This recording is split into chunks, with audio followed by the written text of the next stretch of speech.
श्रीमान कालिदास, आपसे आग्रह है कि अपने साहित्य को जन सुलभ बनाने की दिशा में कार्य करें।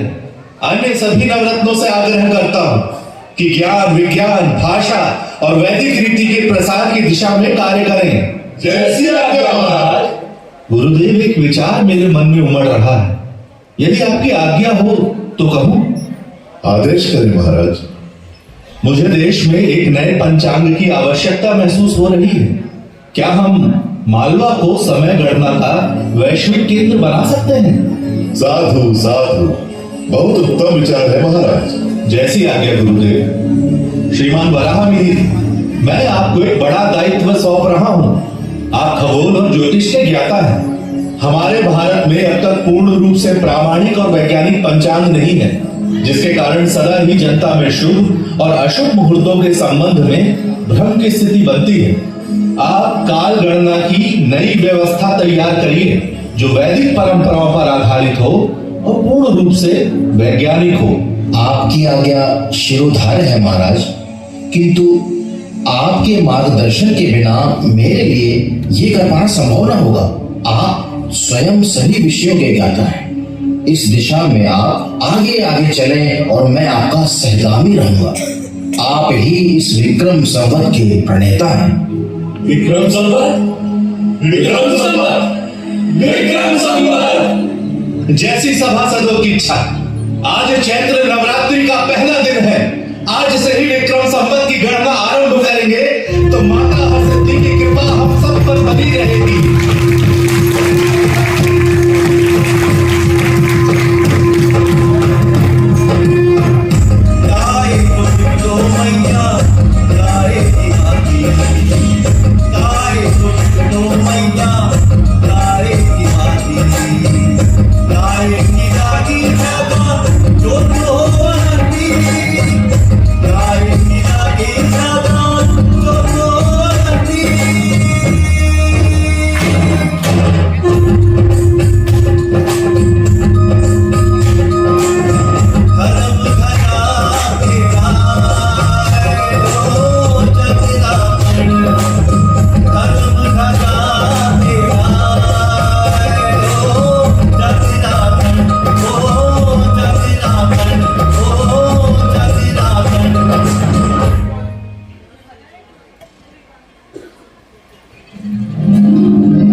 प्रसन्न हूं। तुमने राजा बनते ही राज्य संचालन की दिशा में जैसा आमूल चूल परिवर्तन किया, उसके लिए तुम्हें अनेक आशीर्वाद देती हूं। मैं तुम्हें ये 32 पुतलियों वाला सिंहासन देती हूं। तुम इस सिंहासन में बैठकर न्याय कर सकोगे। मेरा आशीर्वाद है कि संपूर्ण भारत पर तुम्हारा शासन स्थापित होगा। तुम चक्रवर्ती सम्राट बनोगे, सम्राट विक्रमादित्य, न भूतो न भविष्यति।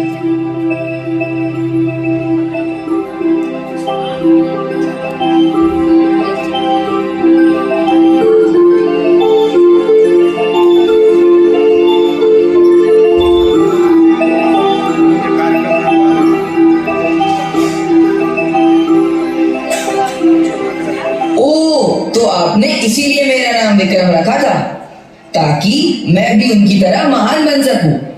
हाँ, और नहीं तो क्या। जानते हो बेटा, उनके बाद 14 ऐसे राजा हुए जिन्हें विक्रमादित्य कहा गया। विक्रमादित्य की प्रसिद्धि के बाद उन महान राजाओं को विक्रमादित्य की उपाधि दी जाने लगी। क्या पता कल को तुम भी विक्रमादित्य कहलाओ। उनकी महानता की और कहानियां बताइए ना दादाजी। हाँ हाँ, क्यों नहीं। उनकी महानता पर जितना कहूं उतना ही कम है बेटा। उनका शासन सिर्फ भारत में नहीं, आज के अरब, ईरान, इराक और मिस्र तक फैला हुआ था।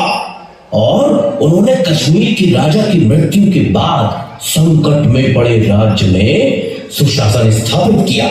जानते हो बेटा, उन्होंने गांधार प्रांतों को शिक्षित करने के लिए वहां भी वेधशालाएं बनवाई। उनके सद्गुणों की चर्चा अनेक भाषाओं के ग्रंथों में मिलती है। उनकी अरब विजय का वर्णन अरबी कवि जरहाम किंतोई ने शायर उल उकूल में किया है। इस्तांबुल की प्रसिद्ध लाइब्रेरी मकतब सुल्तानिया में ये किताब है जिसमें एक शिलालेख का जिक्र मिलता है। हाँ, ये रहा। बेटा जरा उसका ये अंश तो पढ़ो।